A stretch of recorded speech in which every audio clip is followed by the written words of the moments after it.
pick up the phone, call them, tell them, take these people or we are going to cancel all visas of all Pakistanis, of all Bangladeshis. And I can guarantee you, within a moment, they will say, yeah, sure, send them back. Send them to us. All right, people. For a very long time, people like me have been warning you about the trajectory of New York City. We've been telling you that New York is going to be the next London. It's no coincidence that two of our most iconic cities have fallen to Islamism. And Sydney and Toronto are not that far behind either. Do you think that's a coincidence? Why is it that the two of our most liberal, enlightened cities have fallen to Islamism? They could have fallen to the Chinese, they could have fallen to the Hindus, but that clearly means that those two cultures are not as hostile towards Western civilization or Western values as Islam. Islam saw an opening and they took advantage of our liberal, inclusive, enlightened principles and they used them against us. Let me play you some videos over the weekend that just took place in New York City. Could this happen anywhere in the Muslim world, especially during war? Saudi Arabia and the UAE is literally arresting and deporting people who are supporting the Islamic regime of Iran in the wake of the regimes bombing those two respective countries. And that's perfectly fine and perfectly understandable.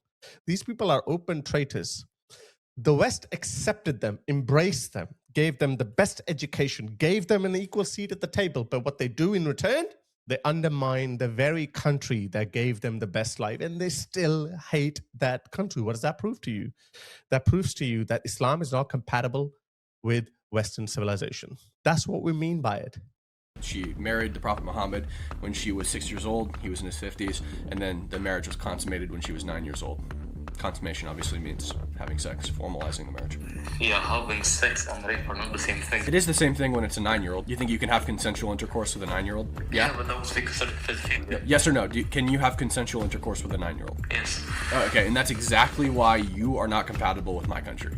Because you believe that it's perfectly okay to have consensual intercourse with a child. They're not here to integrate. They're not here to be a part of it. They're here to take over. They're here to sabotage. They would not rest until the West falls. So the question is, why do we allow this? Let me show you what I mean by that. We proclaim our support for the Islamic Republic. Shame! He's proclaiming his support to the Islamic regime of Iran, the very country that we are at war with. Shame, USA! Shame, USA. Shame, shame, USA! The vast majority of them are Muslims. Most of them are not even Iranians. And of course, there are some useful idiots too. Look at this one. Look at this one. They're just useful idiots. We don't need them. We don't care about them. We can't do anything about them either. So that's okay. Don't worry about them. But these people are so easy to tackle. Iran is the central pillar of the struggle against U.S. imperialism and Zionism today. The Islamic Revolution in 1979 served as the catalyst of anti-imperialism and anti-occupation globally. America first. He means bankers first. He means Wall Street first. He means corporations first. Because this war against Iran and this genocide in Palestine, this is Wall Street's war. It is a banker's war.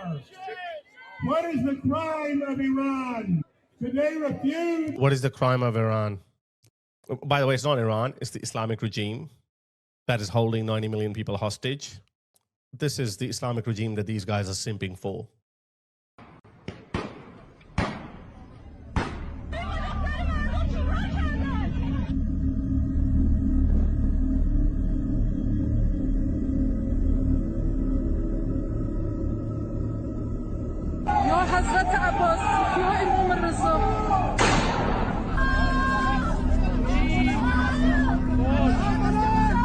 This is what this regime does to its own people. What do you think they will do to you?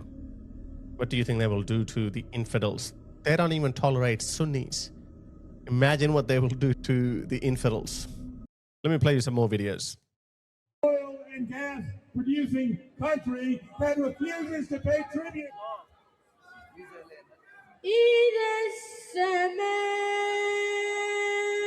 Why are we allowing this?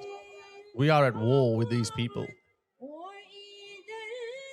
This is not free speech, guys. This is an active act of sabotage. Imagine during the 1940s, we allowed Nazis to hold rallies in New York City. Imagine that.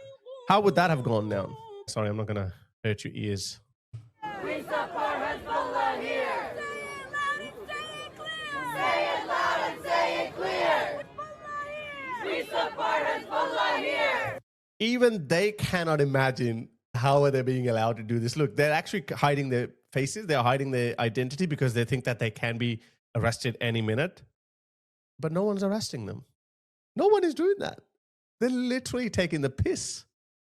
They are laughing at us. Yes, I know, on the one hand, we're completely obliterating them on the battlefield, but they're laughing at us that they can actively come into our countries and they can poison the minds of our gullible idiots, and they can find some useful idiots. Look at this. I don't know how many useful idiots do you spot, and actually none.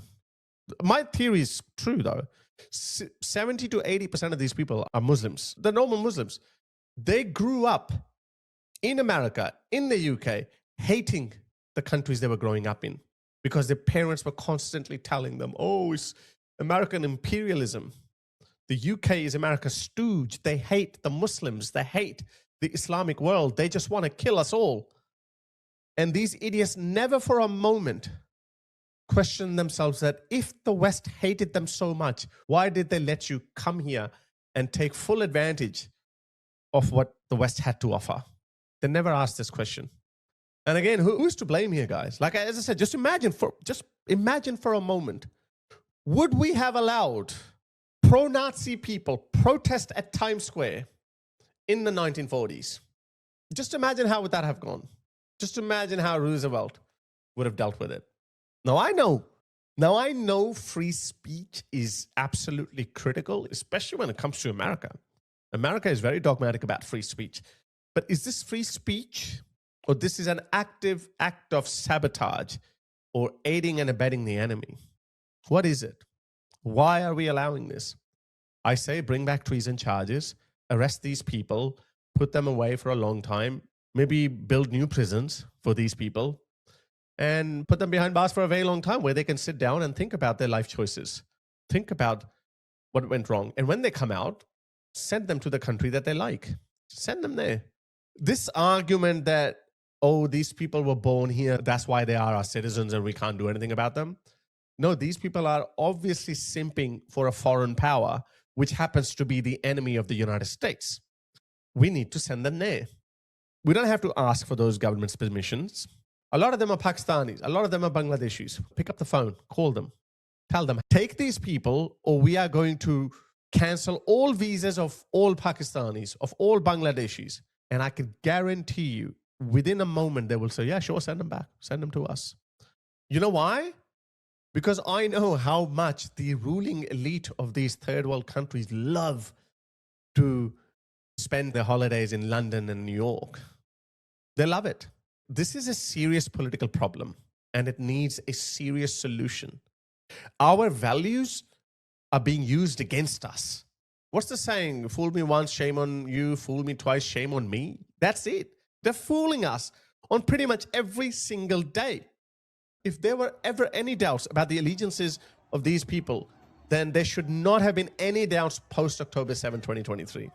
I became a lot more hawkish after October 7, 2023, because I was like, oh my God, look at them. They speak with American and British accents, but they support Hamas. They couldn't even condemn Hamas openly. They would say, yeah, we support Hamas. Well, it's controversial, but I think Hamas are freedom fighters. On the 7th of October, when Hamas invaded Israel, what was your initial reaction to that? This was resistance against the occupation, against the Palestinians. Honestly, it was a beacon of hope for me. They are freedom fighters. They are not terrorists, as the media portrays them to be. Hamas are freedom fighters? To them, freedom fighting includes raping, maiming, murdering babies, women, and children. That is their definition, okay? When we respond as we should, then they become human rights activists. They say, oh, people are dying in Gaza. The same people go absolutely quiet when the Islamic regime, the patron of Hamas, kills 30,000 of their own people. They say absolutely nothing. It's obviously clear these people do not care about human rights. of their own people, let alone of our people. They don't care about anyone's human rights. They only use that to fool us. Sure, they could have fooled us once, twice, but come on. Bring back treason laws, because that is the only solution to this problem.